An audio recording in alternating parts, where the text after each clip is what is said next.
Welcome back, everybody. So I guess this is the holiday version of Coach's Corner.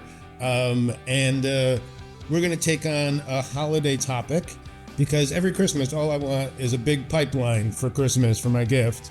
And we're gonna tackle this idea of a recruiter's pipeline, because we all know what it's like to be a recruiter. If you have no pipeline and something wonderful is happening in your family, you don't care.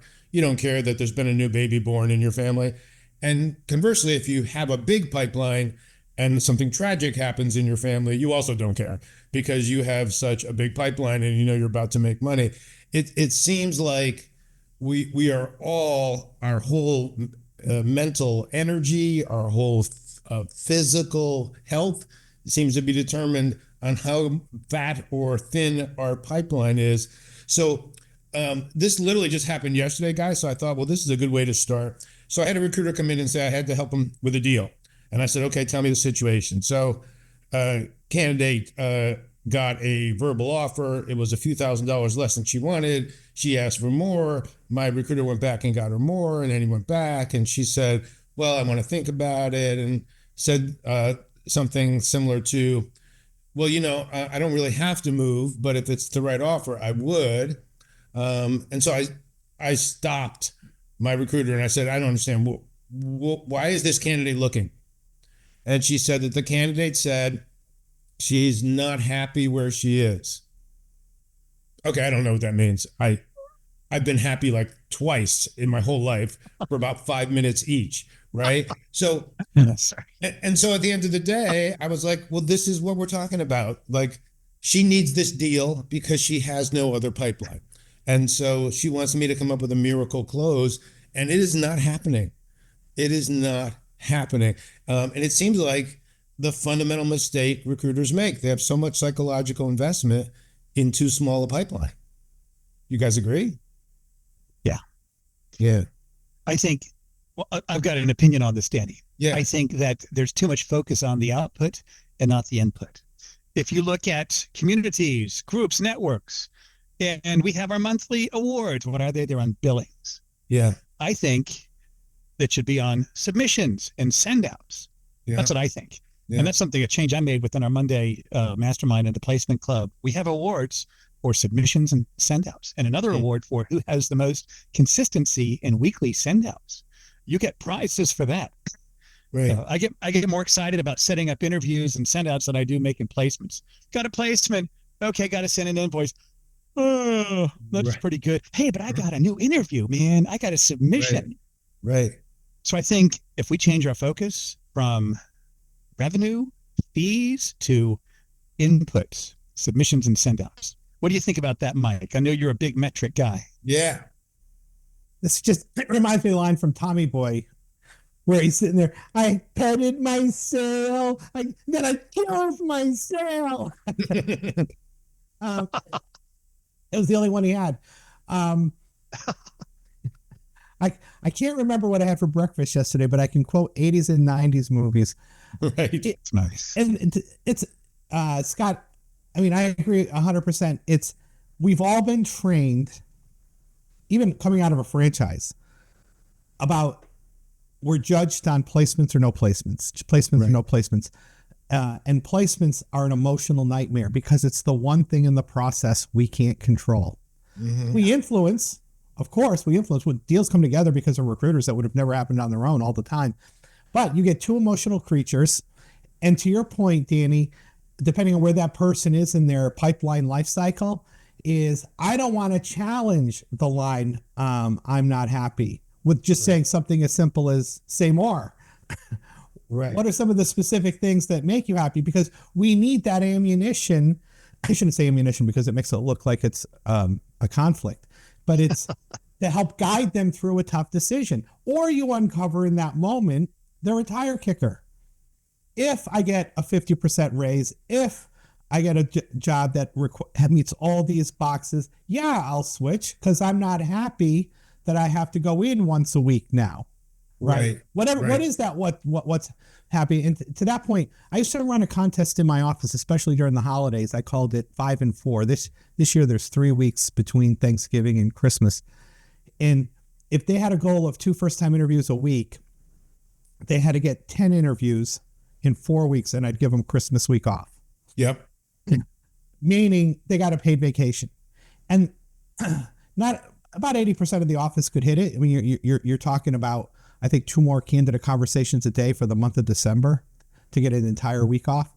And then you have a great January. To Scott's point, when I opened up my reports every Monday morning, I didn't look at the placements. I looked, how many interviews did we arrange as a company? Yeah. And, I'm thinking back, and I'm so sorry that I cannot come up with the name of the manager, but I remember being at a NAP session, and this guy had this idea that when he did the numbers and he looked at the revenue for his company for the year, it averaged out to about, I want to say $1,500. This is like an early 2000s number. He said, basically, if you take our revenues and our amount of send outs and divide it out, we basically are worth $1,500 a send out. So, and I remember like gasping for air, because he said, for the new year, I am going to pay $1,500 every time you get a send out. That's your new commission plan. I'm going to pay $1,500 a send out. And of course, my, nihilistic, cynical mind, I was like, oh, they're going to put up a whole lot of fake send outs, dude. You're going to be out of business in about 2 months. And I honestly don't know what happened to him or whether it worked or not. But I take his point, which is what you guys are saying is, if you just pay by send outs and you motivate by send outs, then placements will necessarily happen. That's the activity that leads to production. So you'll get production as a side effect of activity. And I think it might fix what we were talking about a minute ago about that deal. Like, I think it's hard, Mike, when someone hasn't made a placement in a while and someone says, well, I'm not happy where I am. Well, that recruiter knows that they should challenge that. But if it's the only person they have going in and they haven't made a placement in a month, then I don't want to challenge it now. I want to, and they start thinking, well, she's willing to go on the interview, so that has to say something, right? And the company wants to make him an offer, and you never know, so I might as well play this out, right? But at the end of the day, to get back to what we're talking about, she has no pipeline. She has a potential send out that might lead to a placement. And that, in my experience, is just a recipe for disaster. So let's define this for people that are listening to this. And not to make you guys feel nervous, but it has been amazing to me how many of my membership tell me that they play our podcast for their weekly training session. Oh, great. So it'd be good for us not to suck, would be my advice. But so what would a good pipeline look like? Like what is, I can feel good? How many jobs? How many people? How do we build it strategically? Scott, what do you think? I think it depends. When you look at first, that candidate that you have, is that really a candidate? Somebody that's not happy, like you said, Danny, first thing I always do is I say, what does that mean exactly? Right. On a scale of 1 to 10, 10 meaning everything's perfect. Where are you? What would have to change? Right. And I always look for people that have a non-monetary motivation to move, meaning that it can't be fixed within their current organization. Right. And whatever that issue is, have you talked to your management about that? No, I haven't. Maybe you should do that. Oh, I don't know. And I'm going to push back on that, because do you have a candidate or not? You might think you do, but like you were talking about with your person, that's not really a candidate. And I think too many people, they're like Barney Fife. They've got one bullet, and they're hanging on to their bullet. And if you don't know who Barney Fife is, watch the History Channel or Google it. And so they've got one thing and they stop. And I think the focus is, like, we have a record number of activity in our pipeline because, like, 6 months ago, we talked about, oh man, I'm in a slump, but it wasn't really a slump. I wasn't doing what I needed to do. Right. And so the whole mantra for us is new conversations, new submissions, new send outs. That's the focus, not the pipeline. It's new. Got a robust pipeline, new. And I think that's the key. I would say probably like a 20-to-1 ratio. If you think you've got one deal that's going to close, I think you need to have like 10 people behind it. I really do. I think you need to have overwhelming force, more than you think you need to to be able to get deals done, because you don't know which ones aren't going to close. You don't know which ones are going to fall apart. Those are some of my thoughts about that. What do you think about that? That tracks so well with, you guys know that I mentor some pinnacle people, and these are all $1 million level people, right? So here's what I found, and it backs up what you're saying. So the average $300,000 to $500,000 biller takes a lot of pride in their send out to placement ratio, which is usually between 3 and 5 to 1. I send out 3 people, I make a placement. And it should be, obviously, it shouldn't be 30 to 1. Otherwise, you're incompetent and you're sending people they don't want to see. And it should be low, right? 3 to 1, 5 to 1 seems about right for a very solid, even strong recruiter. 300 to 500,000, 500,000 for 5 straight years gets you into pinnacle. But I've had the privilege of being with these $1 million plus people, and theirs is closer to 10 to 1. And I remember when I first saw it, I was like, well, that doesn't make sense. You're supposed to be better than the $500,000 person. You bill twice as much. Shouldn't yours be half? Shouldn't it be 1.5? But to your point, Scott, they're like, no, they have absolutely no ego about it. They're like, I am going to flood the zone. You'll tell me when you don't want to see any more people. What they said to me over and over again was, I'll stop sending people when all the other agencies I'm competing with stop sending people. When the HR people and the Talent Act people stop sending people, that's when I'll stop sending people. I am going to bludgeon these people so that they have no time to see anybody but Scott loves people. And at first I thought, well, that's awfully messy for $1 million person. Aren't you concerned about your reputation of sending bad people? And they look at me like I'm crazy. They're like, dude, I fill the jobs. I have a great reputation. I fill the jobs. And I think part of that might be the hangover I have of when I first started becoming a specialist in a niche. I prided myself on you won't have to see a lot of people. But back then, seeing a lot of people meant you would talk to me 3 times a week, and I would present people each time verbally, and it was a big dance, and I made a big deal out of closing it. Now they see an email with a bunch of resumes. And I think it's changed, and clients see, when clients say, well, that's a good search firm, part of what they're thinking is, they send me a lot of people. I think clients care more about quantity than they used to. What do you think, Mike? When I was on my desk, and this is with 90% of it was deposit based, and some of my best years, I think my best year I did over 2 million. I had people sourcing for me, but yep, our interview to placement ratio was 7.25 to 1. That's deposit. Now we work sales, so you're going to see more people. They're going to see more people. It's more of a chemistry. In engineering, it's that 4 or 5. I'm with all the people that you mentor, Danny, that I don't give a crap, right? Yeah. I didn't send bad people either, right? So, just tagging on what you said about that other owner, I knew each interview in my office was worth $3,000. Every sale, every interview we sold you on seeing was $3,000. And when I really got zeroed in on that, our interview to placement ratio did not go up. We just made more placements, because if I sell you on talking to somebody is probably the better way to put it, and go, Danny, I'm not saying this is the guy you're going to hire, but out of the 5 boxes you wanted checked, he checked 3, but like superstar level. He's weak in 4 and 5. What are your thoughts? And then they go, no, we need somebody strong in 4 or 5. To your point, they want to see people. Right. And then at least they feel like they're evaluating, because our submission to interview ratio was about 1.5 to 1, meaning for every 3 we submitted, 2 got interviewed. But we defended every third person. And we did that for a couple of reasons.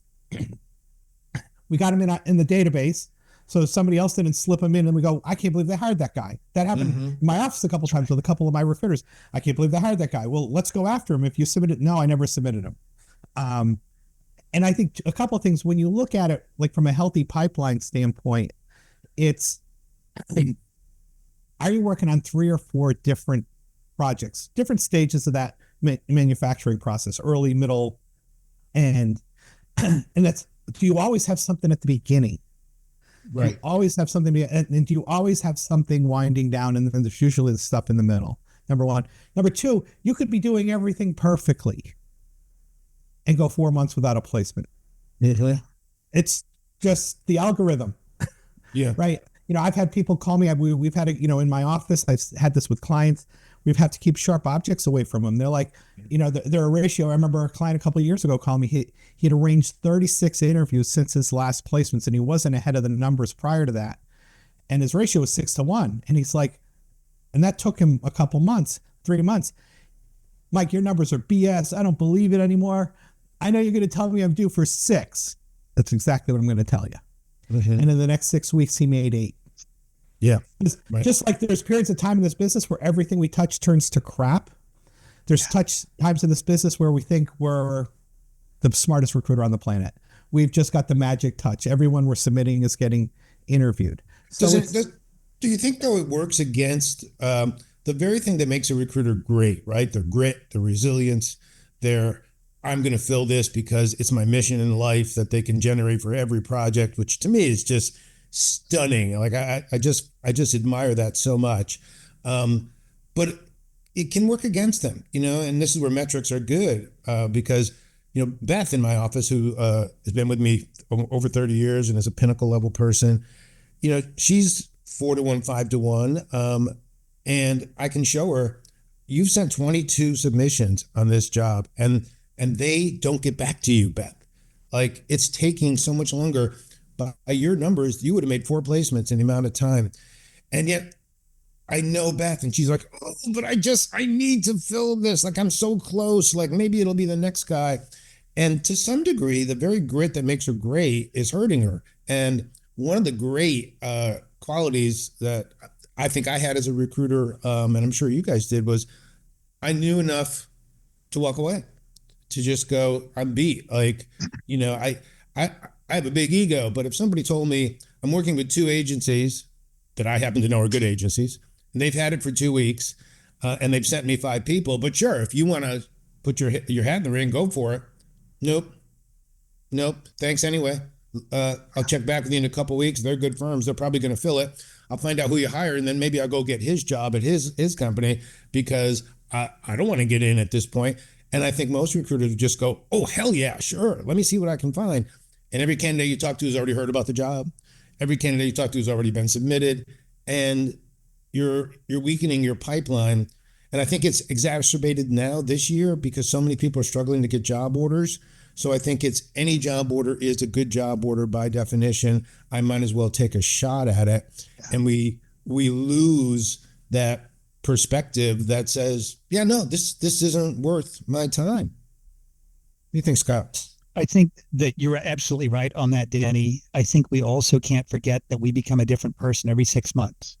I'm now getting new clients that I never thought I would get before because I'm in a different skill area than I was 6 months ago, a couple of years ago, which is why we can't always say, I don't need another client. I think that in terms of pipelining, you need to be dropping the bottom 10% every year. You look at from a business development perspective, more, better, all. I want to get more business so I can get better business. I can pick and choose. And what are the indications of a good client? Number 1, they pay you early. Number 2, they're responsive. Number 3, they introduce you to other decision makers in the organization. And here's another one. They ask you for your advice on things that don't relate to the placements that you're working on. I had one client, do you know anybody that does CFOs? I do. I don't work on that, but I know someone. And so that's an indication of getting close to a client, better business. And then eventually all the business. You want to be the only recruiter that they work with. If it's a small organization, if it's a large one, you want to be the first that they call. Right. And so that mantra of more, better, all. Yeah. And that's something I've seen just kind of as I'm starting to push up with my client base since I niched corporate finance, private equity in that area. I'm a specialist. Now I can get those kind of clients. And I think just having that pipeline, never being comfortable. And another thing kind of related to what you said, Danny, and also Mike, about I want to disqualify this client. I want to look for reasons to make it a non-starter. That's the same advice I give to candidates on their first round interviews. I say, look for reasons not to go to this firm. Look for ways to rule it out. And then if you can't rule it out, rule it in. I heard that from a friend of mine, Bill Vahaska, the way he coaches people on that. I thought I'm taking that and applying it to everywhere in my life. Yeah, I'm going to try to rule out the client. Because when you spend an hour going in the wrong direction, it's not a 1 hour loss. It's about a 2 or 3 hour loss. Because that's time you spent going over here when you could have been over here Well, now you got to backtrack. Now you're 2 hours behind. You're never going to catch up. And so that's why you look at your scarce resource. It's time.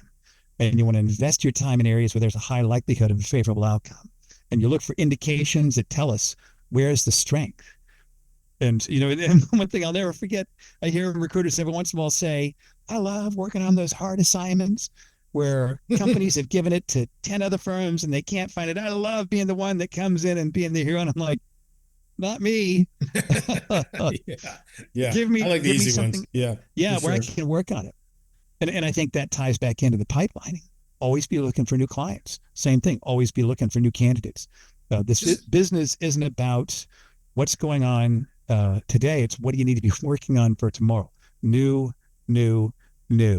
relationships. I 100% agree with you, Scott. And Mike, if you have some magic bullet here, I'd love to hear it. It's so obvious when you sit down with a recruiter who is got too small a pipeline, but there's jobs that are open and they're seeing people, but they're seeing them too slowly, or they're getting ghosted, or they're not paying enough money. And he's had one offer, but it was too low and they promised they'd pay more. And so he's still going after it. We all know, even the recruiter, I think, knows, although sometimes they're in it and they can't see it. But a good manager says, look, you should be doing more BD so that if you had more jobs, you wouldn't put yourself through this. You know this isn't a good enough job.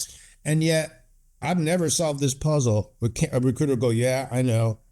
But it's so much easier to continue working on a job where they'll see people for all its flaws than to start from scratch. It seems to them, and I get it, it seems like my advice, go do BD, is the wrong answer because that looks so much longer to the end zone. It's like, no, I'm on the 30-yard line, and you want me to go back to the 5-yard line on the other side of the field and start over. Isn't it more likely I'll find the right candidate for this bad job than it will be that I will find a new job? No. I get it. What do you do, Mike? So I was at the Patriots-Colts game on Sunday, and I go, you're not on the 30-yard line. You're kicking a 68-yard field goal. Yeah. And no one's ever done that. It's not like, no one's ever done that before. You're not in the I would, just use that metaphor. You're not on the field where you think you are. Yeah. Yeah. You actually just got a touchback. Yeah. You can't see it. You're stuck on the other 30 and you're handing it off and you're grinding out and you're getting no yards. Yeah. Right. And how can I say that? How can I defend that? Because the ball isn't moving forward with your client. Right. Right. You have the job order, which is the touchback, right? Okay. You got the ball.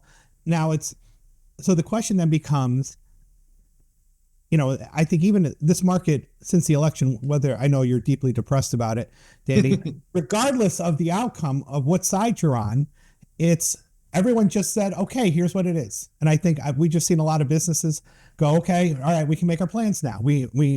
Based on, we have a little more certainty. Yeah. Right. Certainty. So,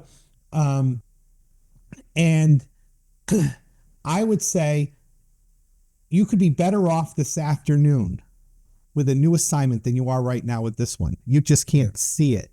Right. You can be farther up the field with a new assignment on better terms. And that's why one of the things with our clients we try to establish, and I did this in my firm, is every year, and then we reverse engineered their goals based on the number of job orders, number of interviews, back down to the level of number of conversations. So instead of saying you need to BD, your goal was 3 marketing conversations a day for you to be on target to hit your $300,000 or your $400,000 billing goal. Right. It wasn't BD, recruit, BD, recruit, BD, recruit. It was every day. And if there was a week where it was light, because we measured all that, is I just sit down and I go, Danny, what happened last week? And then all the stories, none of them knew. Right. But I can catch that in a week, right? Yeah. And I can go, I understand there's no such thing as a perfect week. You're off target for your goal. Instead of me going, you need to. Right.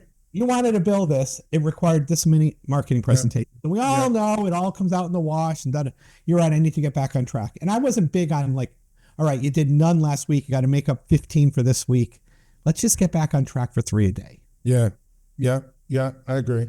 Yeah. The question I get a lot in the Ask Danny part of my website is, how many jobs what's a healthy pipeline? Is it 3 different clients, 3 different job orders?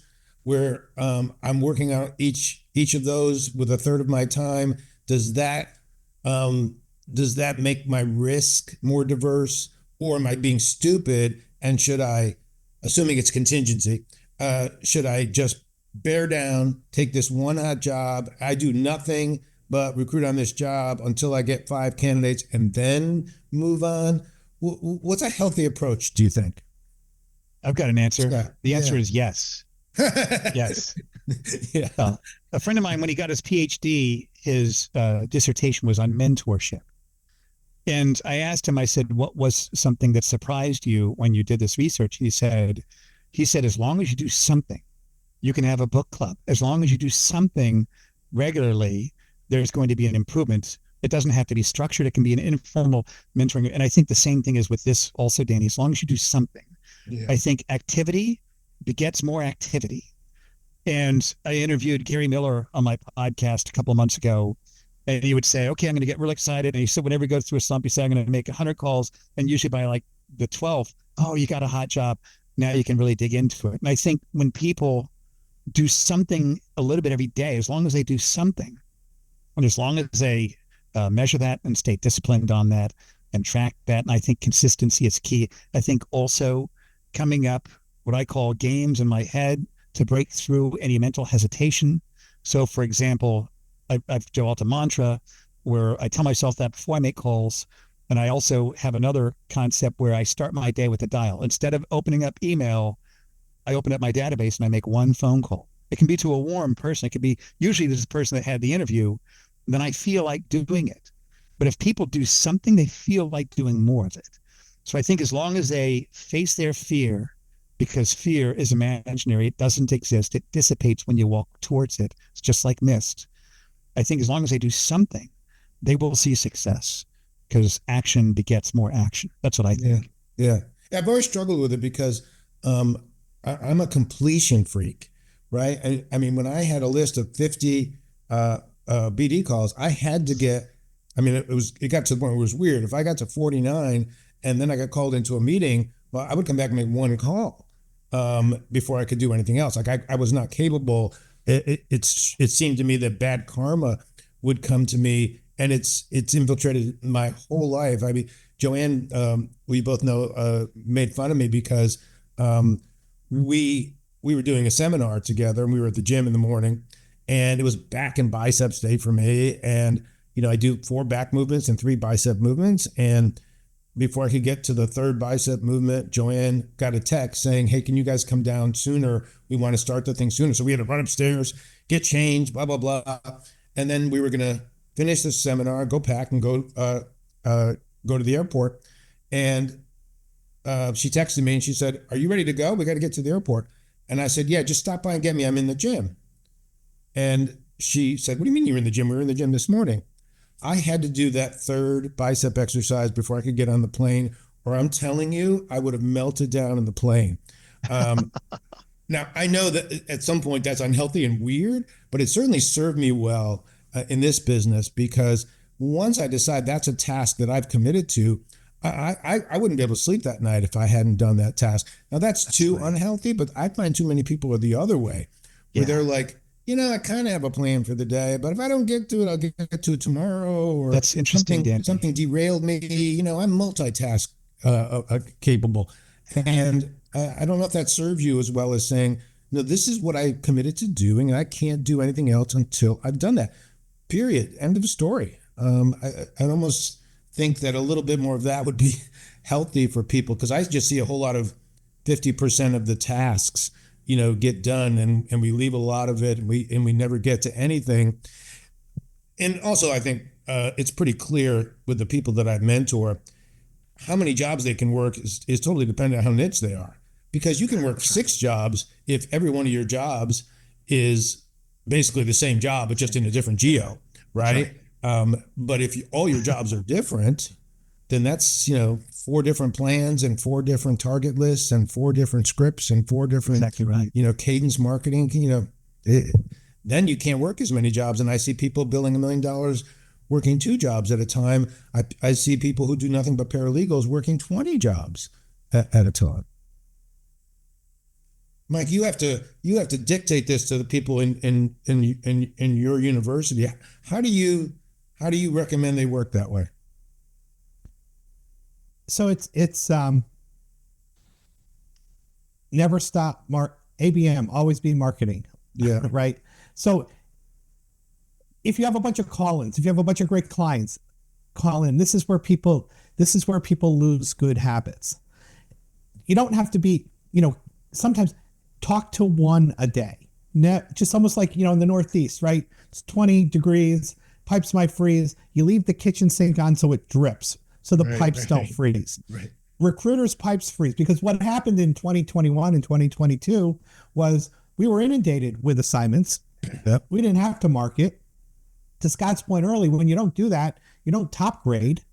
See, if you're always marketing and you have your top 10 list of clients, your top 5 or top 20, whatever that is, I promise you the 10th is a pain in the ass.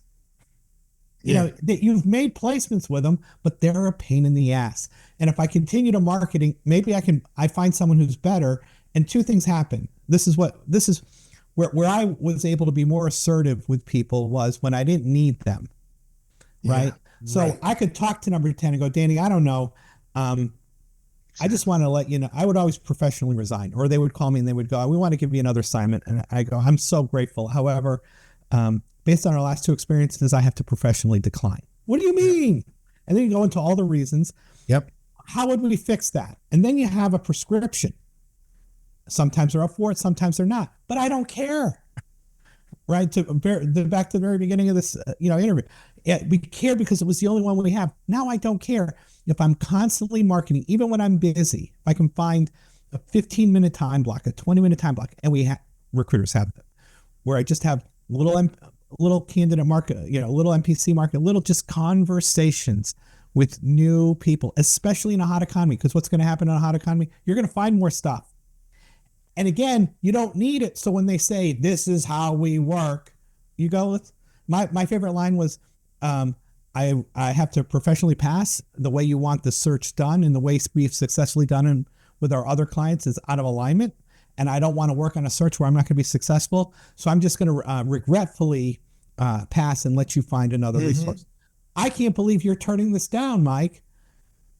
If you knew you weren't going to be successful on a project, would you take it based on the terms your client gave you? No, that's what you're asking me to do. And again, just having that conversation turns around 25, 33% of those. To have them go, what do you mean? I have a recruiter who says no. I'm in a brothel. They never say no in a brothel. Right? And that's how they look at us. No, 100%. What about the question that gets asked a lot by junior people to me, which is, what's better, an existing client who you've worked with in the past, maybe they've called in a job, or a brand new client? Obviously, the answer is both, but I'm just saying, it seems like people fall into I've got a shot to work with somebody I've worked with in the past that I know very well, that once hired somebody from me, versus a cold call, and I don't know this company at all. I get nervous when people tell me they've got 10 or 20 or 30% of their business with one client. That scares me. Maybe it's just because I always liked a new story to tell, but I always erred on the side of a new client. And when somebody calls in a job to me, I find it hard to believe that they said, oh, we just got this new job. Let's call Danny the Daredevil. It's more like Talent couldn't find anybody. We posted it and we got a bunch of terrible people. Let's see if Danny's dumb enough to chase this thing, which I often was. But what are you feeling about what's healthy versus new clients versus existing? What's the right mix, Scott? Well, I think, again, the answer is yes. I think and this is one of my favorite lines from Mad Men, is that the day you sign a client is the day you start to lose them. Right. And every client I have, and I've changed it to where I'm only working with 2 firms at a time on a 6-month retainers, and that's it. I've got some other contingency things where the retainer people, I don't want to go to that for a middle spinoff to other contingent clients. But I found by doing that, well, now I'm a little bit more attractive because, I'm so sorry. I really appreciate that. But like what Mike was talking about, I mean, I really can't work with you for about another 4 months. And so I think when you look at probabilities, And I actually came up with 5 different paths of getting business. There's no other way to get business except for one of these 5 areas. And at the highest likelihood of getting more business is from an existing client. Number 2 is from someone that knows you. Number 3, a referral. Number 4, someone that's heard of you. And number 5 is cold. Mm-hmm. The problem with getting new business is that everybody in the recruiting industry starts with number 5, the area that has the least likelihood of getting you a favorable outcome. So draw a line between 4 and 5 and start with number 1 and then go to number 2. Who are those people that you know where you haven't made placement? Where have you submitted candidates to and they interviewed them, but they didn't hire them? Make that list. Start with that in terms of getting business. So it's not necessarily cold. There's a relationship there. You've worked on a project that didn't come to conclusion. They're not technically a client. I'd be willing to bet that every recruiter knows about 20 people where they've submitted candidates. There was an interview that took place, but a hire didn't result. That is a warm prospect. They're not a client. So it's technically, it's not cold because they know you. And so then the other one in terms of referrals, ask your best clients. Who are some organizations similar to yours where you have friends that work there in a leadership role where they're going through change, organizations I might be able to help, and get a referral that way. And now you borrow trust from the person that led you there. So yes, stick with existing clients. The other thing is with an existing client, find other hiring managers in that organization because your person's going to leave at some point, which isn't bad because now you've got another new client. Right. Your point of contact went to a new organization. But find depth in the organization. Meet the chief marketing officer, CEO, CFO, other hiring managers that are related to your niche within those clients. You'll find other opportunities. So technically it's the same client. And now you develop this pipeline because guess what? When you do a good job for a large organization with multiple hiring managers, they're talking about you in their meetings. Right. And so that's what I would recommend. Yes. I love that. Yeah. So and so when you get new business, it doesn't have to be a cold contact. Start with category number 2, people that you know, and you'll find a lot of opportunities in there. One last thing, and then I'll let you guys go. The creep of holidays, right? It used to be right around second week of December, people would say, yeah, we have something, but call me after the first of the year. Candidate would say, yeah, I'm thinking about moving, but I'm staying till my bonus. Call me after the first of the year. And the last 2 weeks would be sort of, playing at your desk, quote unquote, planning. Now it seems to me that melee starts pretty much as soon as the last kid has come to your house for candy and Halloween. And people are trying to push things ahead to the first of the year. What would you recommend to people who are like, how do I get a pipeline between now and then? What's the smartest way to handle December to set yourself up for a pipeline? Scott. Here's 2 ideas. Number 1, count your year starting on December 1st, not January 1st. So year end, November 30th. That means we start our billings in terms of our accounting December 1st. Guess what? People aren't going to slack the last 2-3 weeks of the year, right? The second tip is when a candidate says, call me after the first of the year, I'll say, I could do that, but I think you're going to be missing out. What do you mean? Well, there's 3 reasons why you should talk to my client before the first of the year. Number 1, you're going to have more time to consider it and look at it from a position of strength. Number 2, they're going to have more time to spend with you. And number 3, everybody's in a better mood. So you're going to have much richer, deeper conversations that way. Right. Boom, boom, boom. That's my tip. What about you, Mike? Holiday, what do we do? So for us, it was November 1 because pretty much any new job order in November or first time interview in November was probably not cashed till January. So every year I send out an article to our list, Happy New Year at the beginning of November.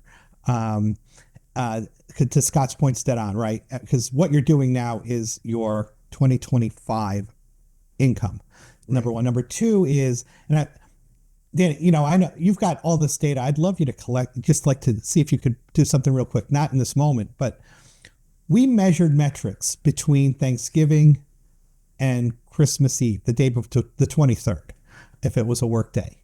And the marketing presentation to job order ratio for that year was identical in December as it was in September.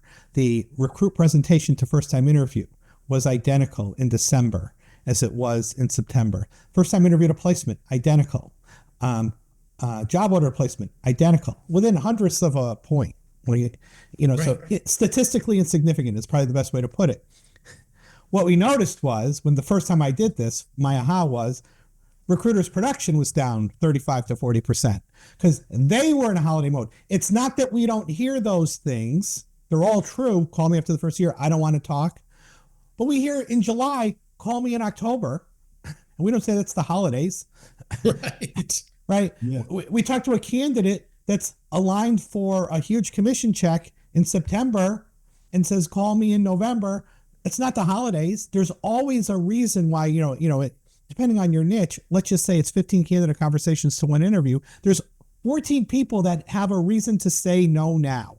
There will always be some number of people that will say no. There's always, even in a healthy economy, when you're doing outbound marketing, it's probably 12 or 13 to 1 marketing conversations to a job order that you'll work.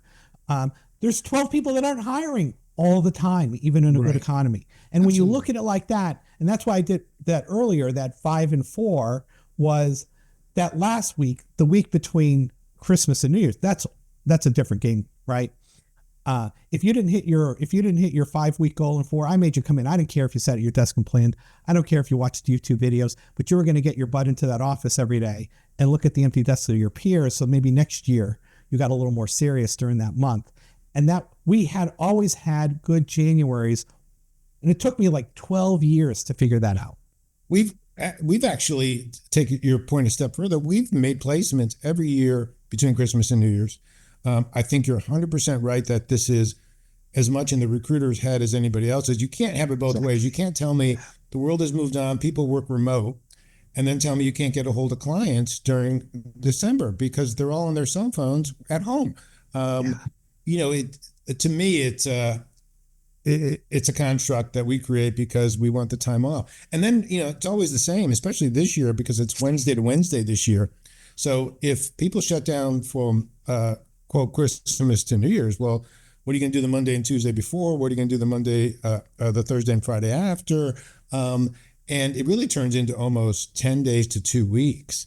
I mean, every year people come back after the first, and there's this bizarre feeling of, where is my desk? Like, what is your name again? I know I've met you. Like, it's too long, right? I honestly don't think it's healthy to be out that long, but I absolutely know it's not necessary. But it's very hard to deliver that message and not come across like Ebenezer Scrooge, before the third ghost shows up, right? but it's impossible for me to believe anybody who's going to have a wreck first week of January can't describe that wreck to you in the second or third week of December, and you get a jump on it so that you're submitting candidates that first day, as opposed to quote unquote, I'll catch up with you after the holiday and then you'll give me the rec, and you're competing with everybody else. I see it as an amazing opportunity, but I'm also the guy that's how I sold it, Danny, was all your peers are shutting down. Yeah. Go get market share. Yeah, absolutely. Yeah, I don't think it's I don't think it's some sort of anti-Christmas spirit to push for it. It's just opportunistic. It's just smart, And but I have no credibility because I'm such a Grinch. This is the first year that I put lights on the exterior of my house, Christmas lights, but that's because I figured the guy that does it would be deported in January, so I figured I better get it done. All right, guys, I always appreciate your time. Have happy holidays, and we'll do this again in January. Thank you. See everybody. Great job, guys. Thank you. Bye now.